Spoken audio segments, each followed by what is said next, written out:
check the weather here and actually see if I can go for a bike ride today. Weather in North Carolina has not been the best. There you go, puppies.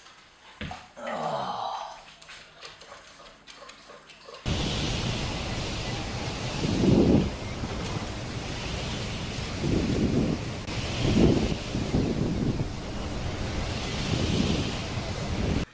And that was my daily routine for the first half of the year because the weather in the Carolinas has been wet to say the least. But it is sunny outside. Oh. And the Wednesday night worlds are on. So for this Wednesday I wanted to put in a little bit bigger of an effort. So by the end of the ride I think I had about 75 miles. The reason I say that is because I start cramping really bad. So I've done 75 miles plenty of times before, but I've never done it with the ending being the Wednesday night spectacle that we have. So I think I went through 4 or 5 water bottles, downed all my gels, and I still cramped like crazy. So I make some pretty good noises if you want to just go to the end and listen to those. They're pretty hilarious. And it was also 90 degrees the entire time. Alright guys, that's about enough talking, so let's go for a bike ride.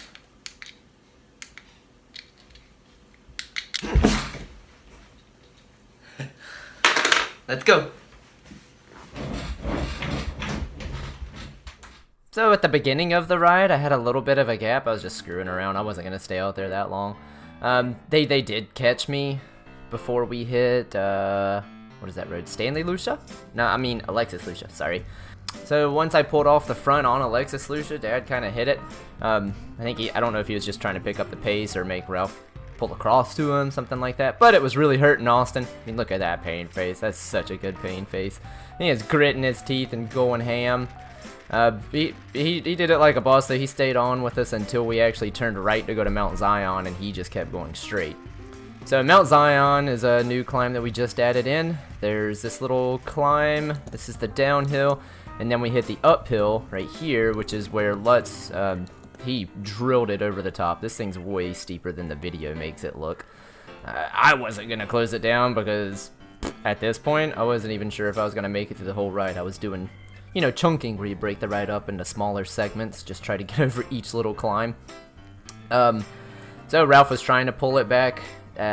Whenever I got on the front, I actually slowed it down. I was trying to give Dad and Lutz a little bit of a gap because I wanted other people to chase it down.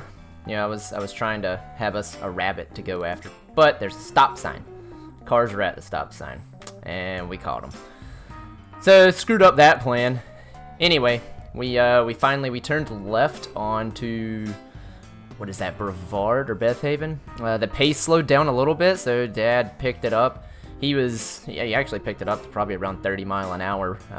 This is going into the base of the big climb right here, and he was going home after this and not going back all the way back to the shop, so that's why I think he just railed it down that hill and decided to set up, which led Keith into it perfectly. And Keith set a blistering fast pace up it. No one really accelerated faster than he was already holding it. It was like a, you know, Team Sky on the front doing domestic duty. Yeah, so Brian kept it at about the same pace. Ralph pulled off. I did not keep it at the same pace. I kind of just rotated through. I slowed it down a little bit.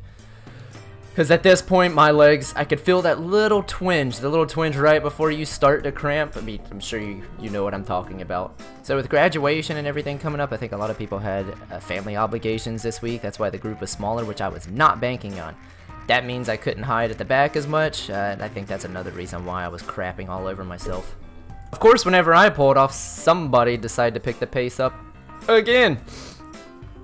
And I was thinking in my head, frickin' A. So Brian went with Keith, and so did Ralphie, and I just decided to sit on the back and hang on for dear life.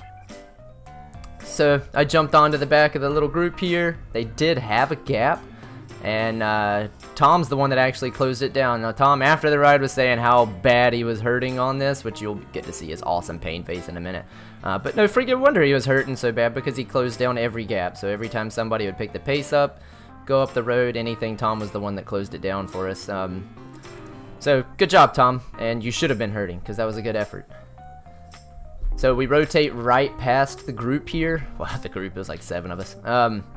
And then whenever I pulled off, Sean wasn't trying to drop anybody. I think he was just going as hard as everybody else was at that point, which in turn was hurting me, and it really hurt Tom because that was right after Tom pulled off from a massive effort.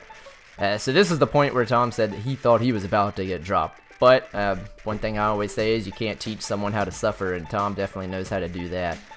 So he clawed his way back onto the group. Luckily, there was a stop sign at the end of this road too, where we were gonna make a left-hand turn, so we got a little bit of respite.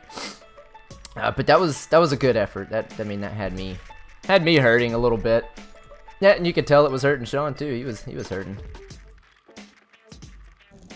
And then we added in another climb.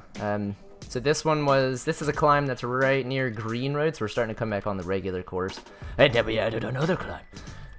This one was actually close to my house, and I thought about dipping out right here, but I decided that'd be a crappy move, so I didn't. So here's Black Snake. I decided to sit on the back going up this hill. I didn't want to knock anybody off the back because I was in the pain cave right here. I did somehow sit on all the way to the top.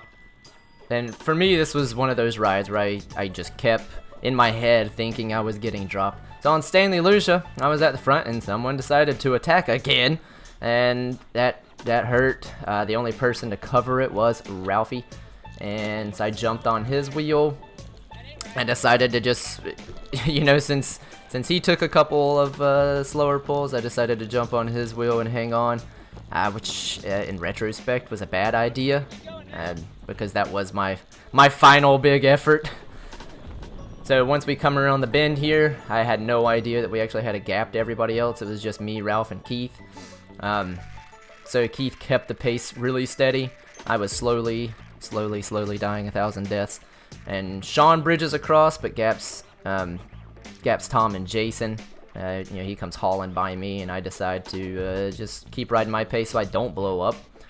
So them four are up the road, but I knew that was a huge effort for all four of those guys. So I let Tom and Jason catch me towards the top. Well, I didn't let them catch me. They just caught me. I couldn't pedal any harder. Who am I kidding? But they caught me at the top of the climb, and I looked over and told Tom that we can just work together and we will catch them. I was banking on the red lights at the end of this road. If we would just keep it steady, we would definitely catch up to them. If we can catch them, we work together. What? We'll catch them. Anyway, we three rotate together, just taking steady pulls, and we started reeling in everybody. So Brian was the first. He said he was cramping as well. Then we caught up with Sean, and that was the first stop sign. Yes, I was cramping pretty bad there. We had a yellow light here, so I decided to rail it, or we wasn't gonna catch Ralph and Keith. So railed through that turn. Then we come up to the next one. It was green. Railed through it. Slowly started catching them, and we caught them right before the downhill, which was good. Keith gave me the finger here, but I didn't add that in. Yeah, I was cramping pretty bad. This is the point wherever I was just sitting on. I don't think I pulled one time on Killian Farm Road. I make noises. I make a lot of noises when I'm hurting. Right here is where I got dropped. I decided to call it quits, but then I decided not to call it quits. And kind of sound like a dying goat. So Ralph wanted me to pull through at the end because I always make him pull through if he's trying to sit on for a sprint.